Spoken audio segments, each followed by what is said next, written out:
You had just been to the dentist. Yeah. It was a tiny little nick that then triggered a sort of overreaction from your body. Now, you were then in a coma, not just for days or weeks, but for months. Yeah. When you emerged from the coma, what had happened to your body? I found that my arms and my legs had been amputated below my elbows and my knees, and my face had been removed from my eyes downwards. So it was a complete shock, and also the effect on your mental health is quite considerable. So it was something that had to be explained to me over and over again because I had no short-term memory. So you emerge not knowing where you are, really who you are. Yeah. You'd lost memory of not just what had happened, but of the last few years of your life. Yeah. And both your arms and legs have been amputated. Yeah, I mean, and also shock. there's this beautiful woman sitting next to me, and I didn't even know who she was. And She's holding a baby. And she'd had Grace whilst I was in the coma. She'd given birth to our second child, and so she presented me with this baby. Nicola, for you, I mean, obviously horrendous for you. A Yeah. fit guy, you know, you're an actor and your life's looking great, you're married, young kids and so on. Suddenly this happens. But for the family, just as bad. I mean, this is horrendous for you. Yeah, we hit a brick wall. I mean, you know, at first you kind of go into adrenaline mode, so you're just kind of living from half hour to half hour. You know, will he survive? And then you just run like that until you realise that everything that you knew before has stopped. And then you sort of start, like the layers of the onion, you know, they all sort of start to peel away, and then you know, you're just wondering what's at the core of it. And actually what is at the core is, well, I've got the kids, you know, Grace is okay, Freddie, you know, I'm about to give birth to the baby, I hope he's going to be okay. And you're just kind of hanging on to these tiny sort of fragments of positivity while all of this stuff is going on as well. On that word positivity, you know, we've talked a lot about this recently, but you are a remarkably positive guy. You read that book, it's incredibly inspiring. Many people might have crumbled under the weight of what had happened to you. How have you managed to come through this with a positive mindset?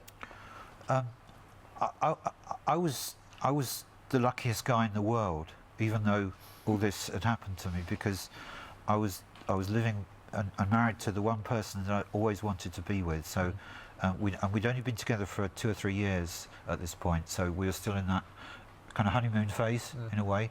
And I'd had a difficult time with my own parents. My own father was an absent father, and I wanted to be. It was really important. The one thing I wanted from my life was to be a good dad, and I still had the chance to be that, even though I was very, very damaged. And so that gave me the inspiration to learn to walk again, and to use these kind of crazy robot hands and get back to work. Which are amazing, by the way. Well, they've come so far with prosthetic. Yeah, look at that. They go round and really round. Remarkable. See, all of you out there can't do that, can you? I could go the other way as well. Look. No, I'd love one of those. One of the things that I'm really struck by in your story is that, you know, you were an actor. You'd taken some time out. You'd had other work as well. Yeah. You'd been a banker as well. Yeah, I was. You'd taken time out to look after your little girl. Yeah. It was very hard for you after what happened to you, because trying to re-establish the connection with your daughter was tricky, Yeah, I mean, wasn't it? she was just 2.5 years old, and because my face had been removed, it was impossible for her to come in and see me.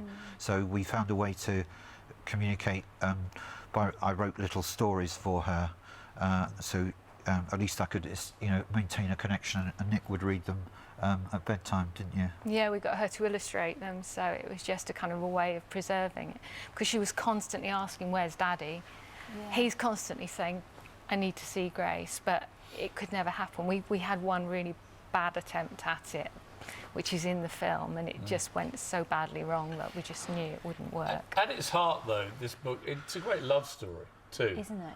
Yeah. Both of you. I mean, a remarkable love story. Yeah. It's been horrendous for both of you, obviously, but here you are, 18 years on, clearly still very much in love. It shines through in the book. It can't have been easy, though. What is it about your love for each other that's got you through this? I think it's the fact that over this time we've kind of started to play the long game.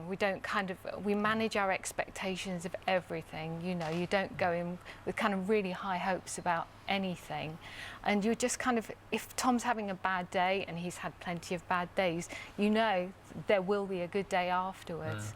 And the more you do that, the more you kind of fake it to make it in some respects, you know, it then starts to happen, and you can kind of, you know, it's a self-fulfilling thing. It's a really good cycle. Well, it's a great attitude that you both have. It's great to see you. The book's a fantastic read, Starfish. I do recommend people read it. It's a story of inspiration and hope as much as anything else. And sepsis, luckily, is getting so much more attention now, which it desperately needed, because it's a cruel thing to attack anybody. If you'd been treated for sepsis earlier, would what happened to you have been halted? Yeah, there's a golden hour really where you need the antibiotics. Unfortunately, I was left for 12 hours without diagnosis, and by the time they came back to me, my limbs had turned black, and my face was turning black as well, because the blood supply is withdrawn to your extremities.